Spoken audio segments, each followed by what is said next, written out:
people start to stress out. They're not sleeping well. It's getting to them. So being able to recognize that in someone's face and understand what's really going on in the background is extremely important, because otherwise, if you're sharing your information about a product or service you've got, and there's something in the back of their mind, you're just wasting their time and you're wasting your own. And that's one of the biggest issues today. We waste so much time, especially when people say it takes anything from 7 to 24 touch points to connect with somebody. It usually means that we're not connecting in the right way. There's so much going on in the other person's life that they're not really focusing on what we're putting out there. You're listening to Give Yourself Some Leeway, helping high achievers beat burnout and build a high performance lifestyle, one step at a time.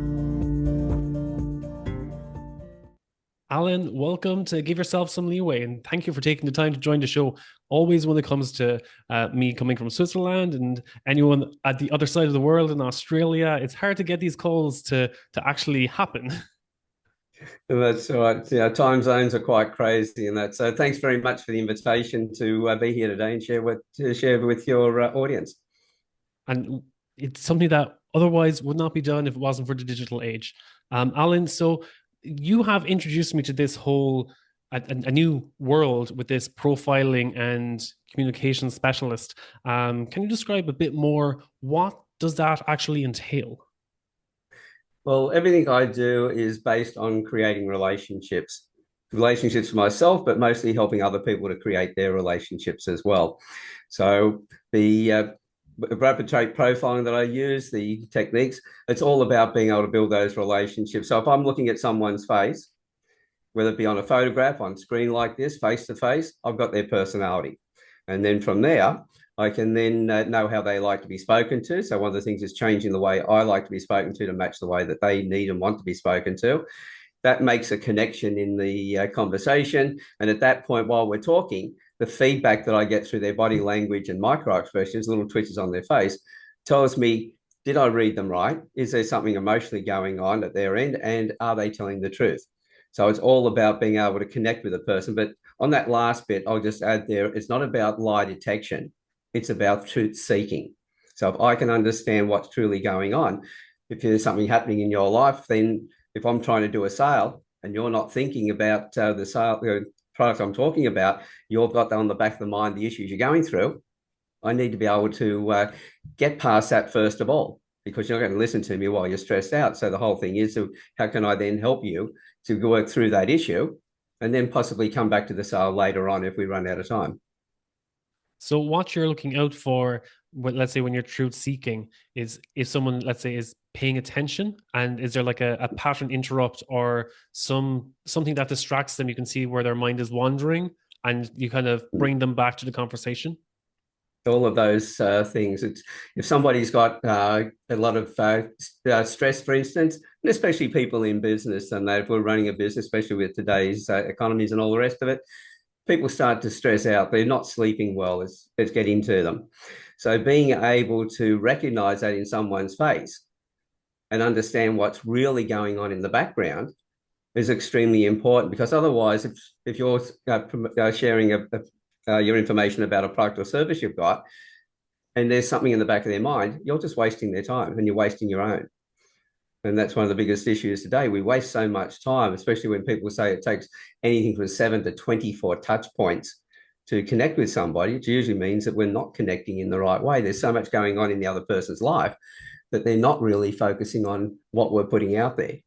So the more that we can build stronger relationships with people, the faster we can get to helping them through issues, but at the same time, the faster we can get to promoting or sharing our services and products with them. It's all about connection. And I find that building connection, and this is something that I've been harping on about for a while now, connecting in a world that has never been so much more, hasn't been so connected. Well, we're in the digital age when we're so connected with everyone, we've never felt more disconnected. Because it's hard to develop those deeper connections because everything is superficial and surface level. That's it. And everyone's rushing. Every time I pick my phone up and they talk about Tinder striking left and swiping right, I'm swiping left every time to go from screen to screen to screen to screen. I looked at my phone and thought, where did all these apps come from? And most of them are communication apps because everybody's got a different system that they're running. You can't keep across all of those. And so the end result is, while you're struggling trying to do that, you're not doing other things. And we find that technology is there, but we're using it in a way in which we're not getting the benefit from it. Because we have to be on everything. But that's a belief that people have. They have to be on all the different platforms. When a new platform comes out, they have to try that. How much of your day you're actually wasting without really connecting. And that's something that I've seen a lot recently, that always, always on is not the flex that it used to be. Hmm. That everyone being always on and always on their email, always being able to reply within 5, 10 minutes. Hmm. And even that's seen as a red flag in some places, like, hey, why didn't you like reply straight away? I know you read it like 5 seconds. And being able to switch off is the new flex. Hmm. Being able to say, I can put my phone away, I'm not looking at that until tomorrow morning, is the ultimate flex. That That's that's it. the new normal, that it's like we have to be always on, and Hmm. pushing ourselves away from that behavior is seen as the new flex. That's it. You see, when you've got all these notifications on your phone, they're going off about every 6 minutes on an average basis. Every time they go off, it distracts you from what you're doing. And so the end result is, and if you then go and look at something to get back to the full strength of what you were doing before, being focused on a project, for instance, takes 23 minutes. So for every interruption you get, you're losing 23 minutes plus the time it takes. It could be half an hour that you're wasting every time the beeps go off.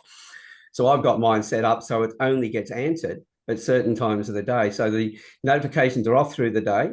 I've got times when I go and look at all my social media, when I look at my emails and everything else. And that way, if I'm not looking at the emails, people send an email, they're not getting a notification that I've actually read it because I haven't read it until I've got that set time. Because nothing's that important, but everybody wants everything yesterday and then they do nothing with it when they get it.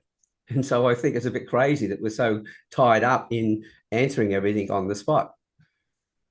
And the more if it's a large email, for instance, it's going to take me longer to get to it because I'm going to sit down. So if I'm looking at a long email, everything I do, I want to give it my full attention. And so if you've got long emails, your attention's gone for some period of time. Or you start skimming through them, and next thing you know, you just start deleting stuff without even really reading it. And we're wasting so much time in doing just that. And that's affecting our emotions and everything else, our performance. And do you feel that when people, let's say, skim over things, or they're so used to short form content, that it's almost like being able to maintain your attention for long form content, like a long email, and reply to a long email or do anything in Mm, long form, is like a new sought after skill. that's it. So we find that if you think about when people are talking to each other, their phone goes off, they reach for it straight away. Or if they're on a call and they've got call waiting. So another call comes in. They then say to the person they're just talking to, wait a moment, and they go and talk to somebody else. Now, most of the time, you don't even know who the second person is that's calling you. So virtually what you're telling the person you're talking to at the time, that the person who you don't even know who's calling is more important than them. This is what's breaking our relationships down. We're not being present in the moment with anybody that we're with.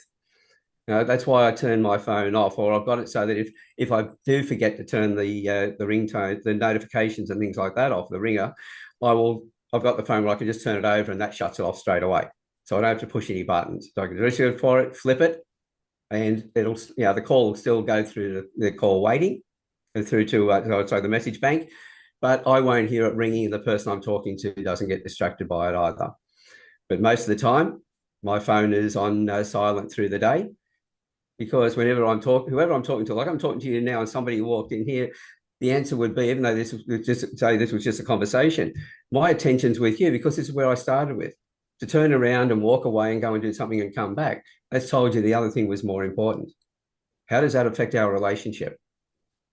The most important thing that we can do is be present in the relationship with the person we're talking to at the time.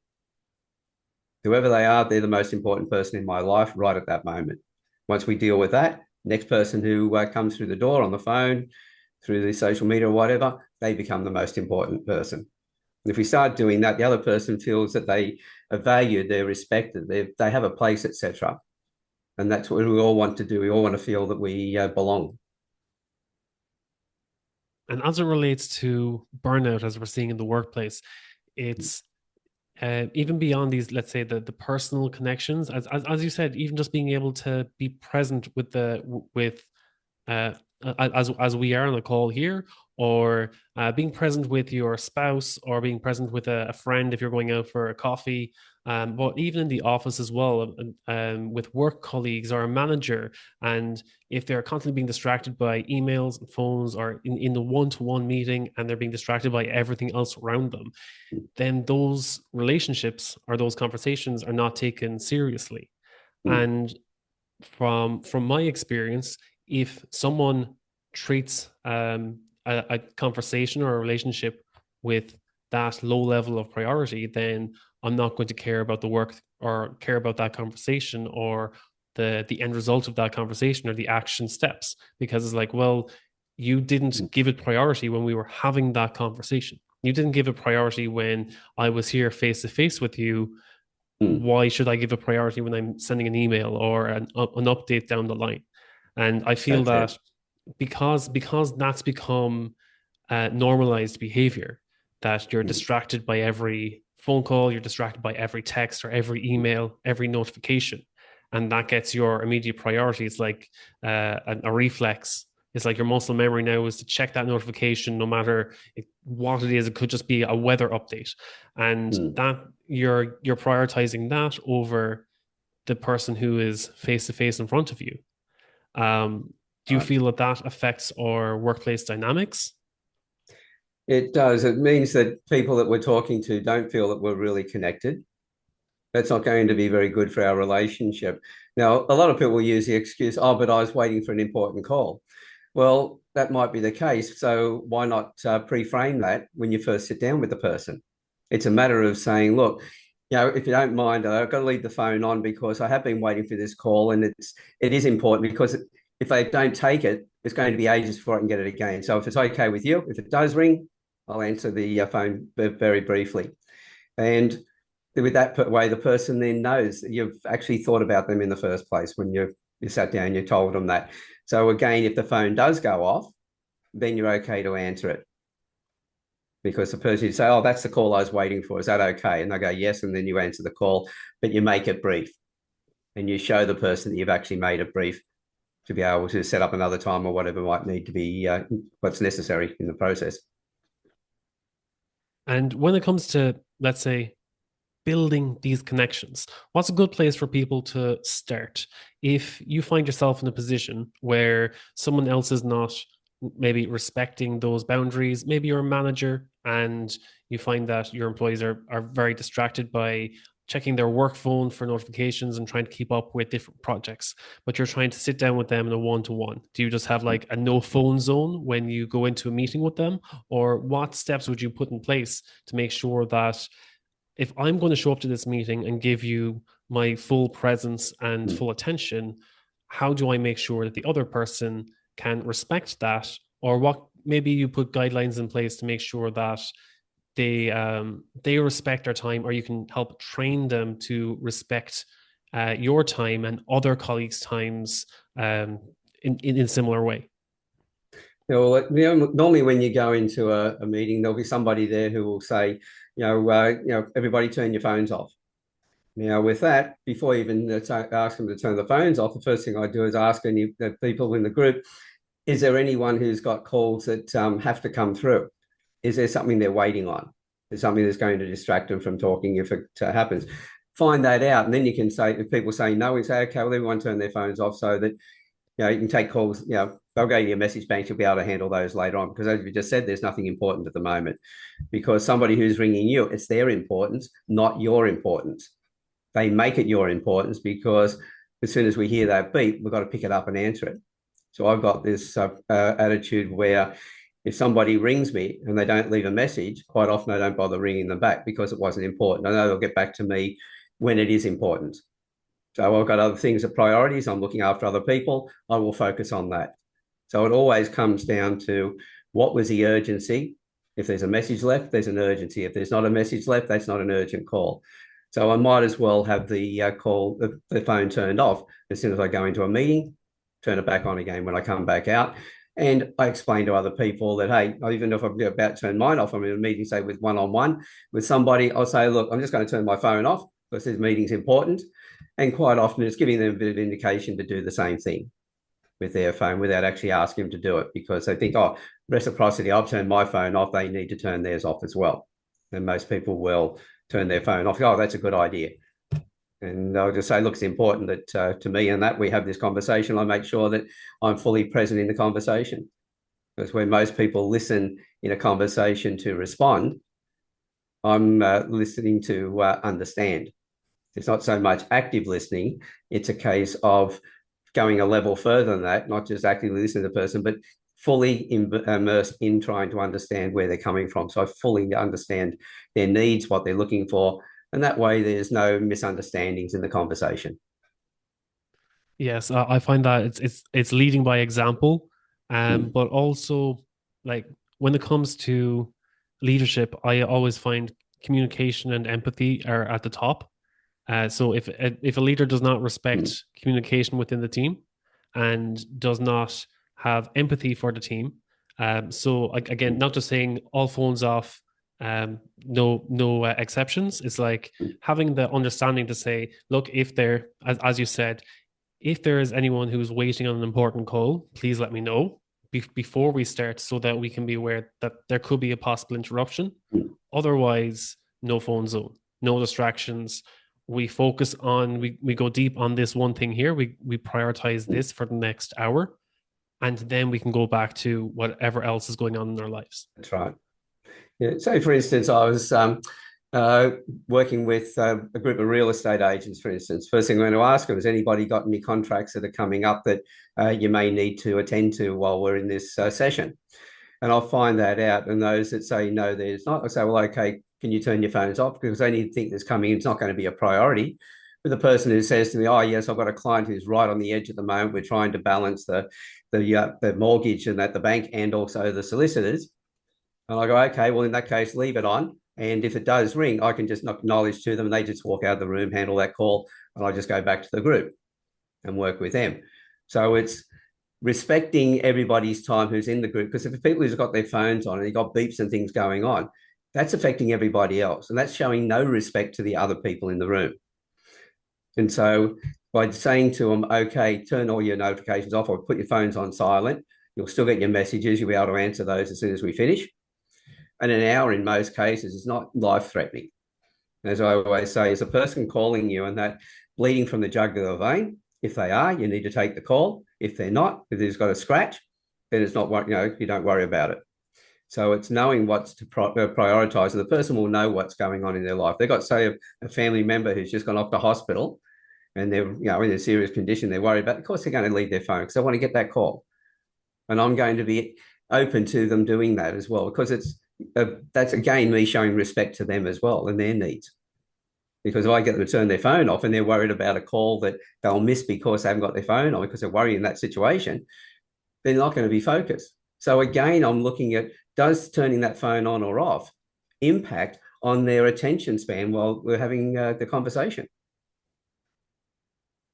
And it always comes down, ask questions first. Find out where people are all sitting. People come into a meeting, there's a group of people, there's usually the hellos and everything else, a little bit of chit chat first of all. That, by the way, I'm benchmarking somebody at that point because I'm understanding where they are emotionally when they first walked in the door. So I then know where to take the meeting. So even that chit chat is quite important, because in a business, it's really effective. 2/3 of the conversations through the day are not about spreadsheets or work or anything else. They're all about idle chit chat, what's going on in the family and everything else. This is where we bond. And in a work situation, you want all your people bonding, so you've got that work culture. So idle chit chat is quite important in particular situations. So you've always got to think of those. What is the moment? What's going on here at the moment? how can I get the best results out of this? How can I make it so that people feel more comfortable in what they're doing? Because if they're comfortable in what they're doing, they're happy, they're more productive. Everything's connected. But this is the problem. We isolate things into little silos and we treat that, but we forget all the things that are affecting it on the outside.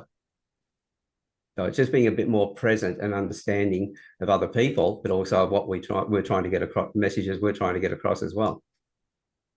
Yeah. So what you mentioned there, it kind of reflects back on what you mentioned there about the rapid trait profiling, that you're looking for the chit chat and you're looking for maybe micro expressions that might go around the room. If notifications are going off, everyone's going to get distracted. People are going to be they're not going to be present with what are focused on the main thing anymore. They're going to be distracted by what's going on in the background. Are there particular things that let's say you would look out for?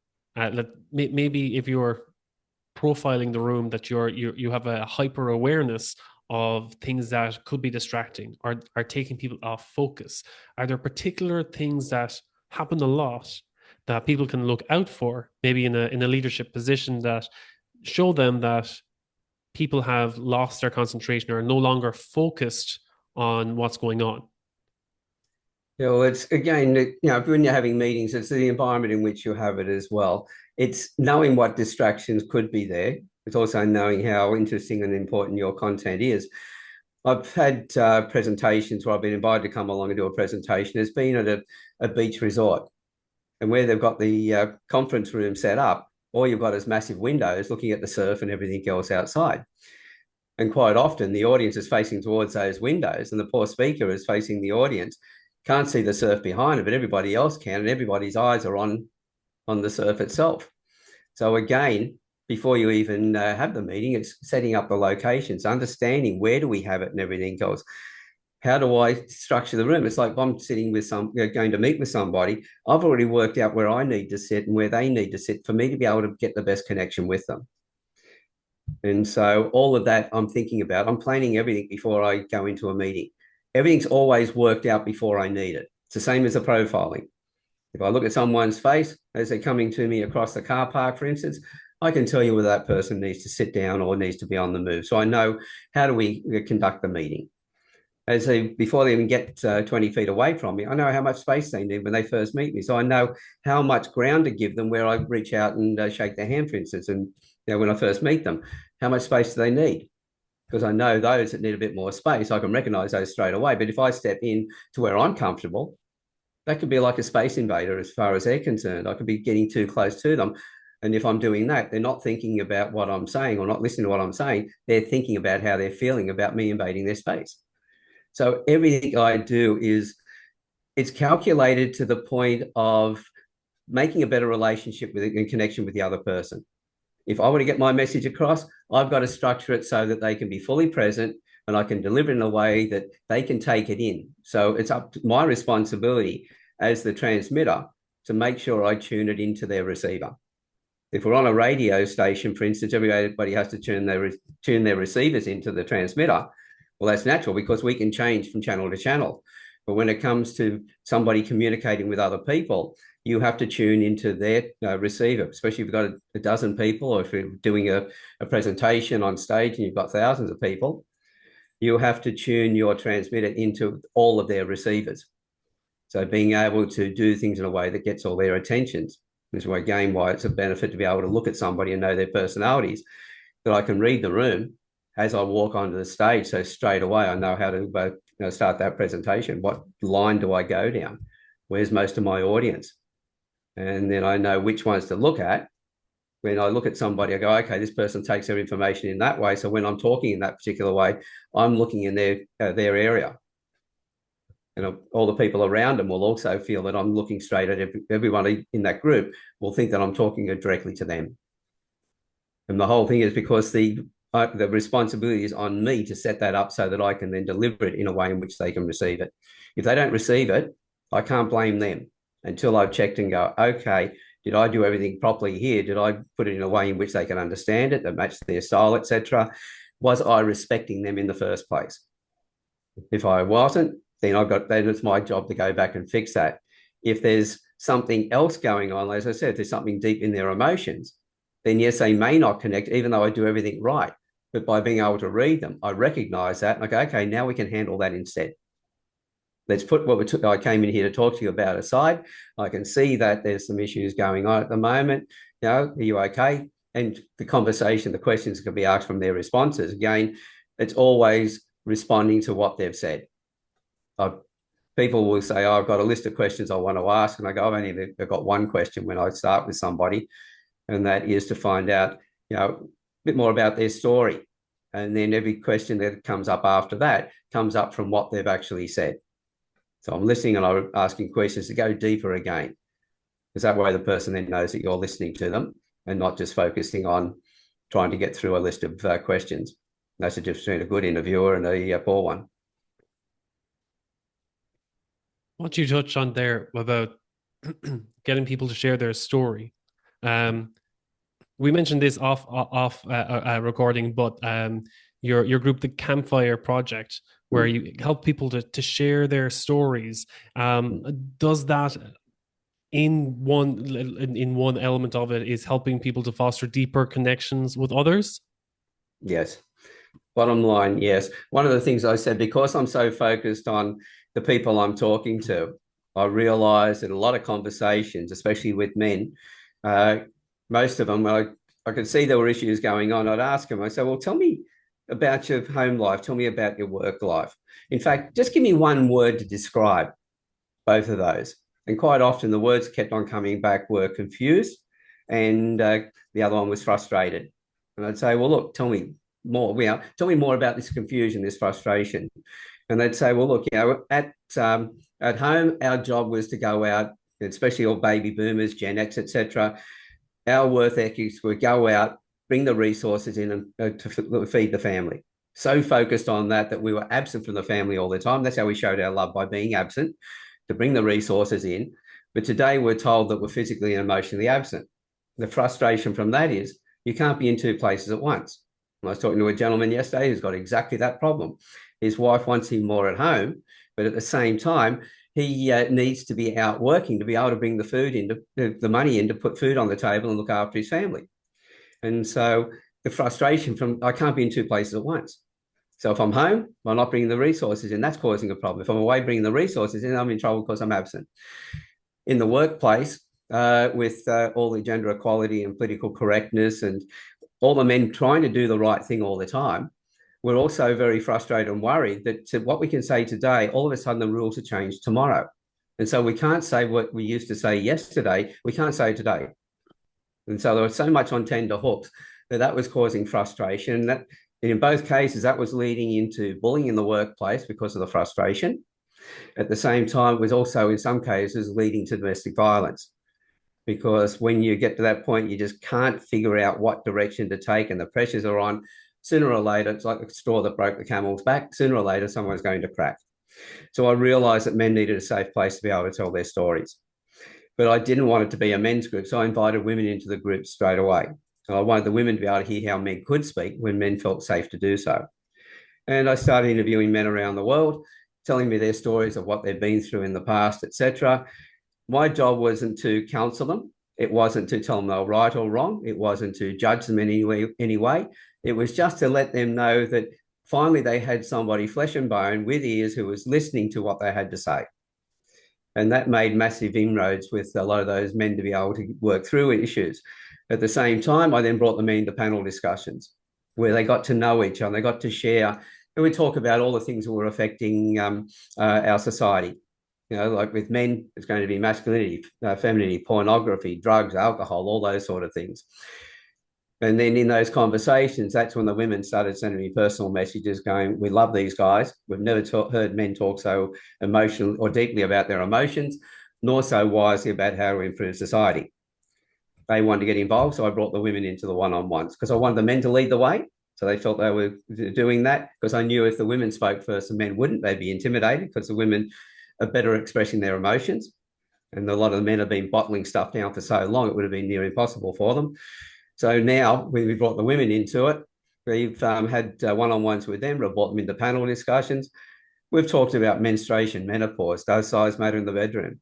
And in over 600 hours in over 6 years now, with all different gender identities, religions, and cultures in the group, we've never had any bigotry, sexism, or racism, and not once has anybody been disrespectful to anybody else in those conversations.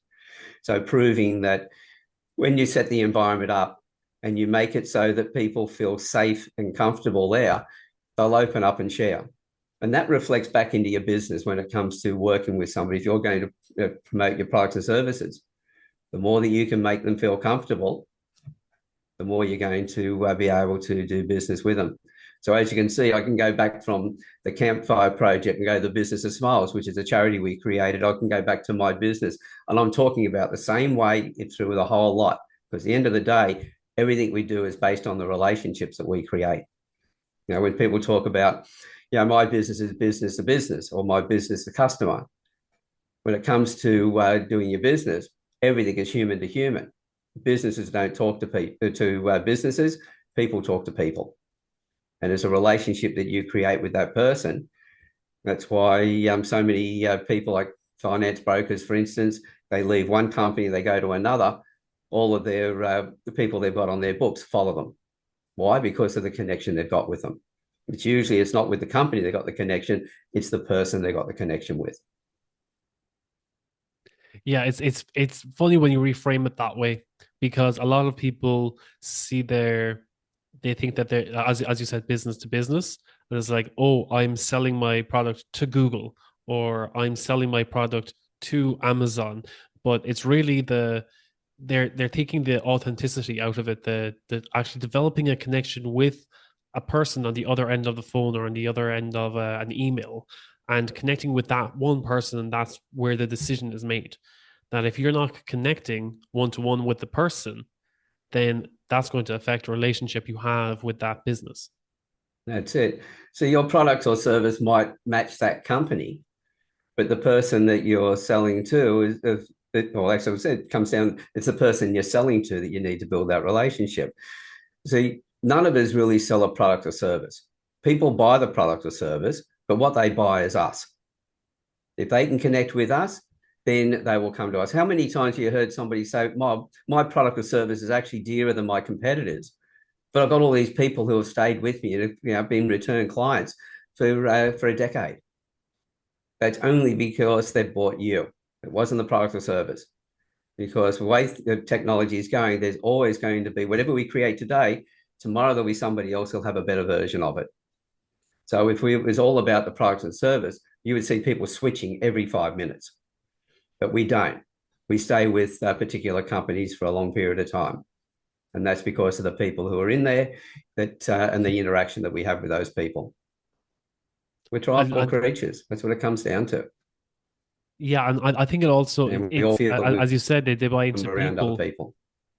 Yeah, that they buy into the people, but it's like they buy into the vision that the other person creates, and that they buy into the vision of the other person, not into the company's ideas. Or it's like, oh, with any brand, I think it also kind of falls into place with any brands when they have what do they call them?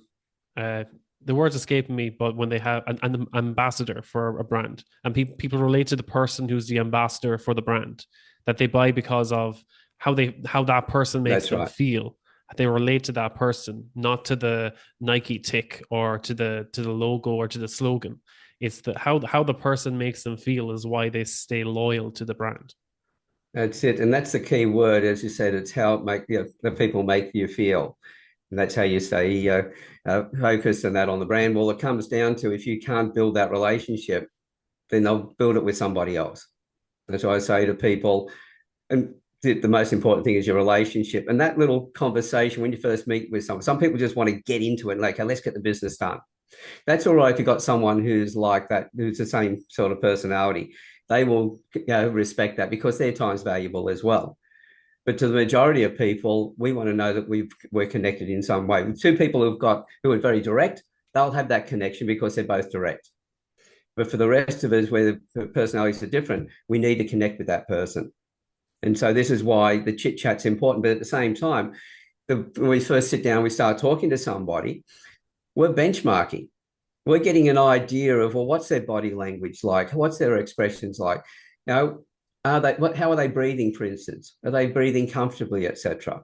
And then when we get into a conversation, we're looking for changes. So if somebody's breathing starts to get more rapid, you know that they're getting more excited. Now, then you look at it and go, okay, you understand whether it's excitement of wanting to know more or they want to get out of the room. So you're doing this, you always have to have a benchmark, because people will say, oh, well, in body language and NLP, they talk about the direction your eyes go when you're sourcing information. Now, everybody looks up for visual. One side is our memory side, the other side is where we create answers. But not everybody's wired exactly the same. Everybody's wired the same as far as visual up, auditory to the side. Our internal feelings and kinesthetic are all downwards. And that goes virtually with the frequency of those as well. But we look in those places. But which side do we look to remember? So if I said to you, how many windows in the front of your house, and you have to stop and think about it, your eyes are going to, because I've asked a visual question, they're going to go up. Do they go left or right? Now, in that gives me an idea of which way you're wired. So as we get into the conversation, this is just lie detection 101. This is not your like the micro expressions are far more powerful. But in this particular case, you're looking one side to remember, then I'm asking you questions, and you're looking in the other side when you're supposed to be remembering. I know what you're telling me is not true. So I get an understanding of it. I also get an understanding of where your emotions are as well. So as we're talking, I know whether you're connected to what I'm talking about or whether you want to get out of the room. So I need to have that benchmark first and not assume that everybody's wired the same, because we're not. There's almost 8 billion people on the planet now, and there's 8 billion different personalities. And that's a good thing about my profiling. It looks at a person as an individual. It takes them out of the boxes that all the psychometric profiling wants to put people into. It's a more respectful way of reading people, and I can do it without asking a single question. Yeah, it's again, as you said there, that not everyone is wired the same, because, and it's a process, as you said, that if someone looks left for memory, that and another person looks right for memory, because some people might do the profiling and they take something off an online quiz, or they'll take something off something, a very cookie cutter approach, and they'll say, oh, because a million other people look left for memory, that means that everyone looks left for memory. So if someone's not looking left, then that means they're lying. And it's, as you said, if it, because we're so different and we're all wired differently, and some people might frantically look in both directions because they're not sure where to, or is it let's say more refined, or more, let's say, because of how we're wired, that if someone looks left, they'll always look left for memory. Is that what you're saying, that you can benchmark it so that they'll always look one direction for answering a certain type of question? That's right. So that's the way we're actually wired, because when you think about it, our brain is wired in a way in which we've got the right and the left hemisphere. The right brain controls the left side of our body. The left brain controls the right side of our body. And so depending on whether a person is more analytical, whether they're more creative, etc., they're going to look in different directions. So what I always do is, because I know most of the people who get out there and do a talk, for instance, they know that majority of people will be wired where they remember on their left-hand side. So if eyes go up to the left, you know that I'm actually thinking about what something actually looks like. So I'm remembering. But 10% of the population don't. They look the other side. So when you're doing a large group presentation, you're getting the bulk of people will say, oh, yeah, that's right. There'll be a group of people who will be going, no, that's not right. I look the other way. But they don't, in a large group, you don't actually look after that. You're just trying to get to the audience and get to the majority and have a bit of fun, etc., entertain, whatever. But in a real situation, I need to realize each person. Now, if I'm talking to two people and one looks left and one looks right, in the conversation, I'm going to be remembering that when we get into asking in-depth questions, and this is where things like what we call open questions, probing questions, and closed questions come in. I'm going to be looking for those movements in the eyes as well as we start to ask more in-depth type questions that are more challenging to the person, where there's stuff that they're trying to conceal. But that's just the beginning of it. See, the micro expressions, everything that happens around us and everything that is said, we respond unconsciously, and then our conscious mind steps in. And in that little period of time, we had a little inflection on our face, an expression, which was a true relationship of our emotions at that time. So they can be as fast as a fifth of a second down to 1/25th of a second. So it's almost like the click of the fingers. The human eye can pick it up, though, especially if it's been trained. And by the way, it doesn't take too much to actually train the eye in to be able to pick those up, to be fairly accurate at that fast speed. But in doing that, now you know where that person really is feeling. So a combination of benchmarking them, first of all, understanding their body language, where they're sitting at the moment, their breathing, even the blinking of the eyes, how fast the eyes blink and how often they blink. All of those things, I'm looking at where they're breathing in their abdomen, breathing from their chest. And that's just natural observation, which is not something I have to force myself to do. It just flows. It's not rushed or anything else. And then as we're talking, I'm looking for the variations in that. So the variations now are what I'm looking for in everybody. Whereas opposed to having started and saying, okay, I was looking for a certain way of looking at everybody to start with, that benchmark has allowed me now to go, okay, this is where that person is. Now I'm looking for any changes in that. Does their breathing change? Is their body language changing? Are they facing more towards the door now? Are they actually getting involved in the conversation?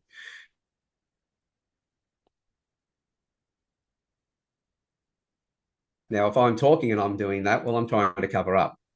But if you're talking and I'm listening, I may do that because that's now a thinking pose. It's helping me to take more in. So it's knowing what's going on at the time. How does it fit in? Is it congruent? Is it, looking at things in clusters? So you're not just taking one thing and thinking that's the truth. I'm looking for all the little bits that, as I say, getting all your ducks in a row, so to speak. If everything's pointing in that direction, then that's where it's going. That's what's really going on. If it's in a little bit here and there, I need to do a bit more delving to find out in which direction this is really going. Are they interested? Are they pulling back, etc.? Is that expression on their face because they're about to ask a deeper question because they want to know more about what we've just been talking about? All of that, the face will tell you all of that as you need it on the spot. So I can see how, let's say, this profiling is good in a leadership aspect, that if you're trying to analyze your team and get or become more aware of how your team reacts in a situation. Let's say even in meetings, that you can see that they're actually focused and asking intentional questions, or not just, or not say just, let's say, throwing random questions or getting emotionally charged over things that are not relevant to the topic, and using that to help keep people focused. Or maybe if you notice someone in a group meeting who is not focused or not paying attention, that you can pull them aside and be like, look, I noticed you haven't been focused in the meeting, or you didn't say anything, but I could tell that something did not sit right with you, and let's go into a deeper conversation here, or connect in a way. Is it helpful only in that aspect, or what other aspects would this profiling help with, both in the workplace or in personal lives? Well, sometimes in a meeting, you'll find somebody who is pulled back, who's not getting involved. You're trying to brainstorm and get ideas and from the group, and somebody is pulling back.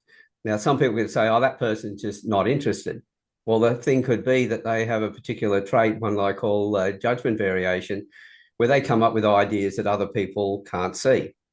And in that process, when they at school, for instance, they would have come up with ideas, and in a classroom situation where the teacher's busy and everything else, the end result might be that they were told to sit down because they came up with an idea that didn't really fit in what the teacher was talking about. So as they grow up in a work situation, they've learnt, if you open your mouth, you're going to get put down. So I won't open my mouth up. So if I can see they've got that trait and we're brainstorming, I'm actually going to say to them, look, I know that you've got some great ideas, and I'm not going to leave the room until you share some of those ideas with me. Now, they'll be a bit tense at first doing that because they've always been put down in the past. And I'll just say to them, look, if you've got any ideas, I want to hear them. They may work, they may not, but tell us what they are, and let's nut it out and see how we can get that to work. If it works, it may be the answer to our problem. The person now realizes that finally somebody's listening to them. I guarantee at that point, if that's the situation, their body language and their attention and everything else is going to prove to you that they're now focused on it. They've actually been drawn in. They want to be part of this. Whereas their past experiences in that situation cause them to pull back right now. So you can see there's so much going on and you can pick so much up, but just by observing and then asking questions around that. As I say to everybody, you've got 2 eyes, 2 ears, and 1 mouth. Use them in that proportion. But when you're using your mouth, start with questions first of all. Statements are always the last thing. It's always a case of asking every question you can think of and then ask one extra, one more. And people say, well, how can I ask an extra question when I've asked all the questions I can think of? Well, very simply, they've been answering your question. So the obvious question is, from what you've been telling me, this is what I understand. Have I got it right? Now, if you have got it right and the person says, yes, you've got it right, they know you've been listening to them. If they say no, and then you say, well, okay, well, explain to me what I've got wrong here, that can even be better because now you're into a deep conversation. Whereas before it was questions and answers, now it's a conversation. And the person then knows you've gone into a conversation, you're really keen on finding out what's going on, that you're really interested. So that can even be a better situation than then just you getting it right in the first place. But it only comes about by asking questions. It doesn't come about by making statements. And that's where most people go wrong in a meeting. If I'm calling people in to a meeting, I want them talking, not me. I will ask them questions, get them talking. If you bring a staff member in to go through a review, for instance, a performance review, I'm going to be asking questions so they do most of the talking. I want to know what's been going on. I want to know where their pressures are. I want to know if they're not performing, what can I do to set the environment up for them so they can perform? It's easier to keep a staff member than to get rid of a staff member and get a new one in. 7 times more expensive to get a new one in. And so making sure that I can get the best out of that person, the only way I can do that is by respecting them and connecting with them in a way in which they feel that they totally belong and they contribute and they're valued. And at that point, then they'll perform. You get the maximum performance out, because if you don't, they don't feel that you're too interested. You're only interested in making money. You're not interested in them. Their performance is going to drop. Any organization where someone's bullied, that person who's been bullied, their performance drops 70%. Everybody else who observes it, they're always worried about their position as well in that organization. Their performance drops 40%. So in large organizations across the board, most of those organizations are losing somewhere about 29-30% of their total performance. That's money in the business. So you can see anybody who says, I really want to grow my business, I want to make a lot of money. Well, the way you do that, you don't put your customers first, you put your staff first. You put in a way in which they feel they belong and everything else, because they're the ones that impact on your staff. They're the ones, on your clients. They're the ones that will impact on making sure those clients remain as repeat clients. So you look after them, because when you put your staff first, you're actually putting your customers first. They go hand in hand. But too many businesses think, okay, I'll put the customers first, put pressure on the staff. What they don't realize is they're pushing their customers away because of the barriers that they're creating in that relationship. You see why it's so important to be able to connect with somebody, communicate with them in a way that is respectful. It's about building relationships, and building relationships means if you're running a business, you can build your business. Without the relationships, you got no business. So Yeah, micromanagement doesn't work. Yes, 100%. I've been trying to drill down to people where they feel like they say, well, if my team can't, if I can't trust my team, I'm going to have to micromanage them. And I'm like, if you micromanage them, they will never trust you. And if you never trust them or give them a chance to prove themselves, then they're never going to grow. That's it. So we realized with in COVID, when that hit and people were working from home, the biggest turnover of positions were executive roles. It just proved to me that there were so many managers and no leaders, because the managers and that had to be looking over people's shoulders to see if they were performing. They were all micromanaging to some level or another. And so when people were working from home, they couldn't do that anymore. They didn't know how to manage those groups. The trouble was they weren't leading them. If they'd been leading them, they wouldn't have had a problem. And that's the important side of it. Communicate the relationships, communication you create in that is far more important than anything else. And if there's, let's say, a lack of communication between team members or between managers, what would be a good place to start if you were to give one or three steps or maybe a few questions that they ask themselves or ask each other? What's a good place for them to start building those connections, to start building trust within their team? Well, first thing is realize where the problem is coming in. It'll really be a difference in the personalities. Two really great people can clash terribly because of their different personalities. They don't know how to communicate in the way the other person wants to be communicated to. They miss the style because we all talk the way that we like to be spoken to. And we think that if this is the way I like to be spoken to, this is the way everybody wants to be spoken to. Now, I can look at somebody and know straight away. Some people and that will analyze everything, need all the information. They'll delay, you try and tell them the whole story. They'll keep pulling you back and wanting to know more depth. I need to know that how I'm going to have that conversation.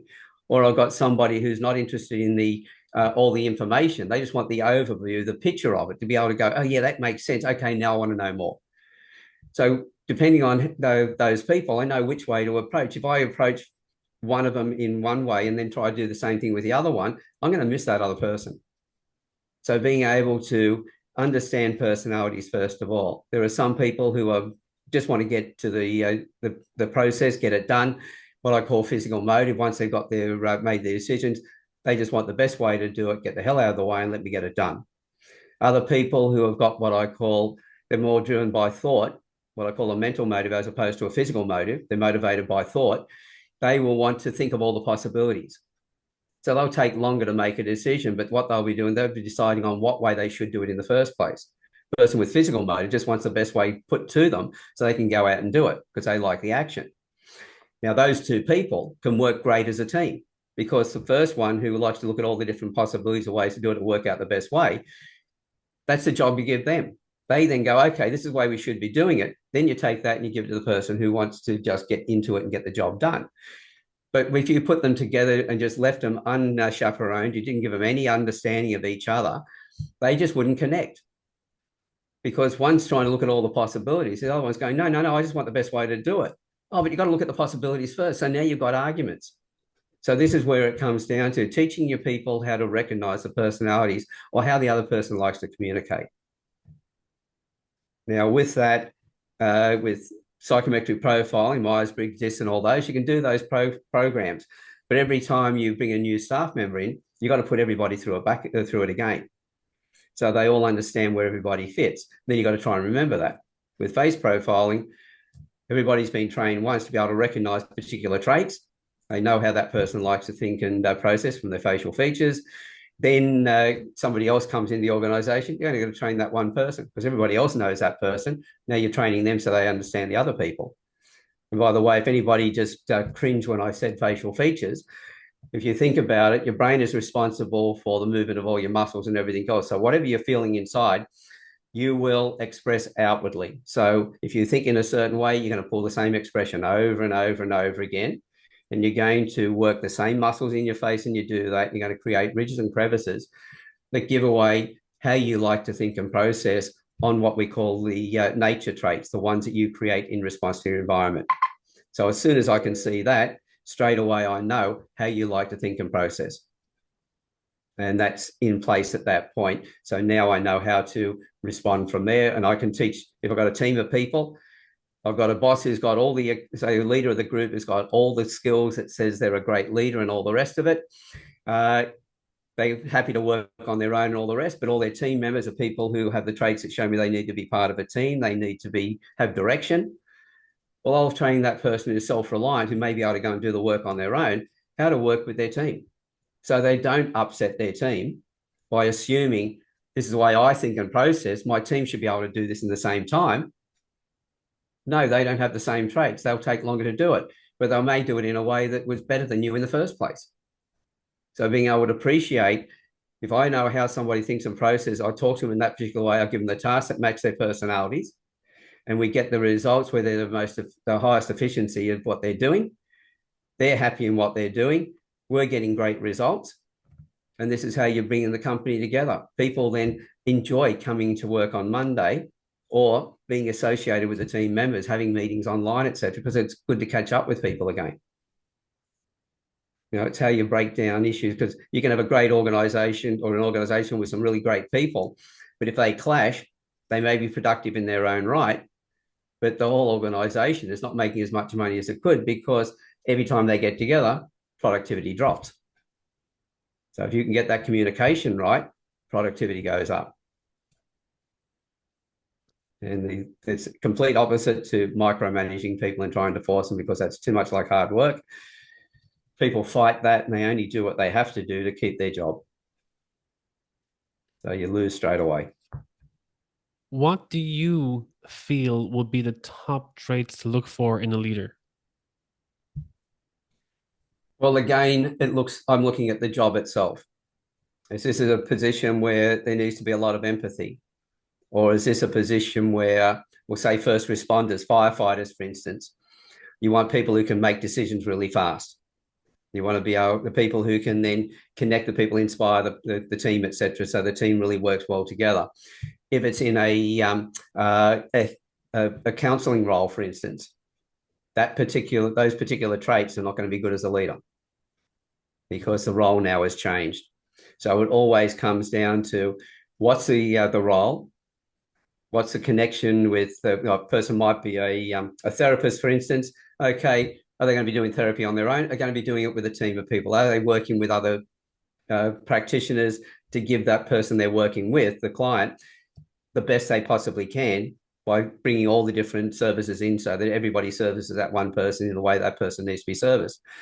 So those decisions are going to be made at that point in that particular way. Whereas in another position, it's no, just want to make the decisions fast. So again, it always comes back to understanding the role and then the person we need to put into that role, and then who they're going to be working with and how that's going to be functioning.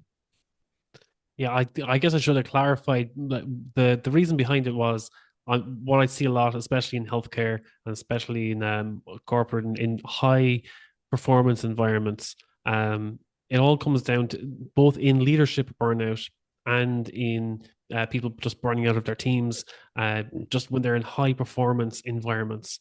It all comes back to how they feel, their connection both within the team, their alignment to the work, and their ability to trust and connect with their leaders, or to connect with their teams. So a lot of the time it comes back to different leadership styles. And what I like to ask is what traits people look for in leadership, and what traits do a lot of leaders look to show to their teams, to be able to lead by example, and show that, look, if someone is looking for, as you said, empathy, that they feel that, oh, my leader understands me and takes me into consideration, not only takes me into consideration in favoritism, but takes the whole team into consideration. So what other traits do you feel are common in, not only common in leadership, but are needed for people to focus on or develop on if they want to be connected leaders? Well, one of the things, and I'll make it really easy, it's not so much looking for particular traits or anything else. It's again, how you connect with the other person. It always comes back to us. If we want to be able to do something, we're the ones with the responsibility. It's not the person that we're talking to's responsibility to work it out. As I said, tune our transmitter into their receiver. So it's a case of knowing that, well, everybody wants to feel that they belong, they contribute, they're valued, they have a place, etc. So what can I do in everything I do to make the people feel that? And for that to be a genuine situation, not just feel it, but for them to know it, that this is a safe place to be. So that's going to be the important side of it. So again, it comes always back to being able to read that person, knowing how that person needs to be communicated with. It's having empathy. It's having the fact that the person who is in that leadership role is focused on their people. That's one of the main things. They need to realize that they get more out of people when they're able to inspire the people and guide them, because It's a matter of, well, motivation is great from the point of view that we can motivate people, but if we don't lead by example, the end result is that motivation, after a while, people realize it's fake, and then you lose them completely. So it's being genuine in what you're doing, being serious about being focused on your people, being open with them, explaining to them what's going on. If I'm being secretive about something, people are going to pick that up. And no matter what I'm talking about at the time, that in the back of their mind, that secrecy is going to be where their focus goes. And that's when they start to doubt, they start to imagine things that are going on. So being open, in an organization, honesty, and that if you're a leader or an owner of a company, for instance, and there's some issues and that, go and explain to the staff. You want them on side. You want them wanting to help make sure the business grows. So I help, as I said before, by helping them to feel that they're part of the organization. Now, the old definition of a good boss was somebody who could go on holidays, and while they were on holidays, they had people in the organization would do the work that they could do, and they would do it better than them while they're away. So the company not only survived, but it grew in their absence. Anybody who wants to work on their business, if you're got to sit there and micromanage and everything else, you'll never get a chance to work on your business. You can't get out and leave people to work in the business for you to go and work on the business. So it's a case of, if you want to work on the business, you have to have people in the business working in it. The only way that you'll be safe and comfortable by walking away, having treated them the right way, knowing that they have taken responsibility for their work. And I think it was Gallup research 2 years ago. It said there were 7 things that all managers needed. That was about communications, relationships, etc. But the 7th one was that accountability. But it wasn't a matter of the boss giving the staff accountability, telling them they're accountable. It was the staff then assuming that accountability. And that's where, if somebody feels that they really fit into the role, that they're respected and everything goes, they'll take ownership of their roles and they assume that accountability themselves and responsibility. Because you can't give that to somebody. You can try and force it on them, but whether they pick it up or not is another thing. But if you structure it the right way, they will actually pick it up. And then you can go, great, now I can go and work on the business and know that the business itself is safe because of the people I've got inside there working on it. Thank you, Alan. If anyone is interested in what you do or want to find out more about what you do in the rapid profiling, and what's the best way for them to get in touch with you? Best way is through my website, through the contact form there. And while they're on the website, have a bit of a look around. There's a lot of information in there. But one of those things I always say, that the proof of the pudding is in the eating. So in the actual trialing it and testing it. So I do have a link to a free course, which will talk about all my services and everything else and how all this stuff works. But there's a couple of traits in there that people can, once they've learned, can go out and practice them for themselves. They can look at people's faces, go, oh, that person's got that particular trait. This is the way they like to be spoken to. And they can test it and trial it for themselves. This is always the best way, and that is to actually test something out. Me, all the other people out there, we can sit here and we can talk about what we do, and it can all sound really good and everything else. But the proof of it is when you try it. So I'll give you that link to put into the show notes for your people to be able to go and test it out. And if they ever want to have a bit of a chat, I'm always available. Thank you, Alan. Again, I just as you said there, we can talk about these things for hours. And I think being able to have a safe space where we can talk about these things is a great first step. But for any change to happen, it's when we take that action. It's when we take this hour conversation, take an action, and then put that into practice. That's where the real growth, that's where the real change happens. Exactly. That's brilliant.